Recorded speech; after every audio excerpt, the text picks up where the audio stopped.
How I used audience feedback when creating my ancillary products by Georgia Plum.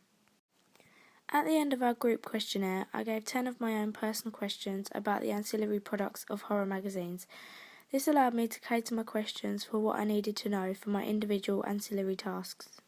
The first question I asked was which poster they preferred from a choice of 3. I purposefully gave 3 different posters to see which type was preferred. I also asked why, so I could understand what they liked about it and would then be able to use this in my own work. The favourite poster was Silence of the Lambs with 4 votes out of 10. When asked why, a couple replied that the red eyes looked really effective and they liked how the model was looking at the audience. Therefore, I decided to use an image of the villain looking back at the audience, and an image where I have modified the eyes of the villain. Although they aren't red like the Silence of the Lamb poster, I have made them all white, which I think will have the same effect. For question 12, I asked which was the most important element of a film poster. I found that 60% of people think the image is the most important element.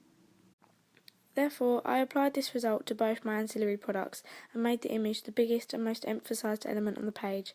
This question was really important because if the ancillary product doesn't grab the audience's attention, they're less likely to watch the film. Next, I asked my audience about their preferred colour scheme and asked them to give examples of colours they'd expect to see. Results showed that 80% of people expect to see dark colour schemes used. And when asked to give specific examples, almost everyone said black and red, some also said blue and grey. Therefore, I listened to what my audience expects to see and used black and red as my colour scheme on both products. This was important as if I didn't use the right colour scheme, my audience may not even know to associate my products with the horror genre to begin with. I also asked about the importance of including a release date. 60% said they do think it's important to include a release date.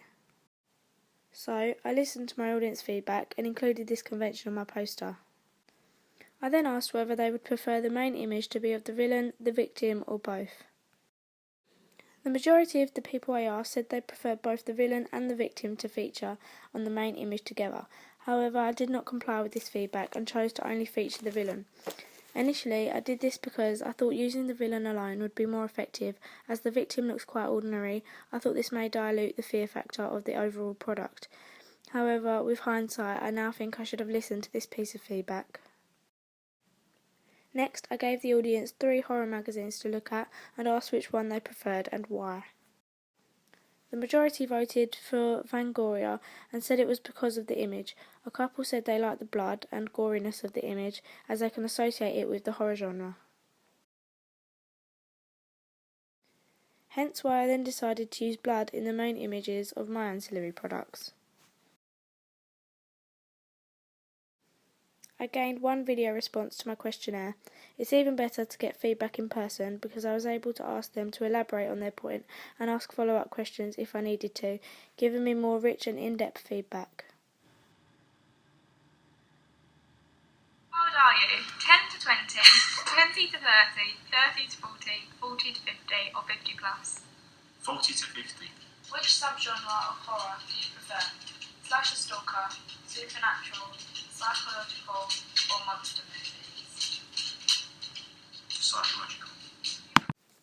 I posted my first draft of my magazine on the blog so that my peers could comment and give me feedback on strengths and weaknesses. One peer member said that she could recognise I'd used typical horror conventions, for example the dark colour scheme and busy layout, which I was pleased about. However, she suggested I use my own sub-image and use more text below the title. So, I took my own sub-image for the cover and also filled the space beneath the title with this text. Here is the final draft with the suggested changes made. I then posted my first draft of my poster on the blog to get feedback. To improve, it was suggested I use conventions, such as the names of key crew and cast, a tagline or a critic's quote, and lastly, I was advised to make the title stand out by using an outer glow. After taking this feedback in, I agreed and made the necessary changes. I included the names of the actors to create synergy between the 3 products. I used a critic's quote to give a more professional and accomplished look. and I added an outer glow to the title so that it was more visible. Another peer also advised that I fill in some empty space and suggested using a tagline, which I then did, and this led to the final product.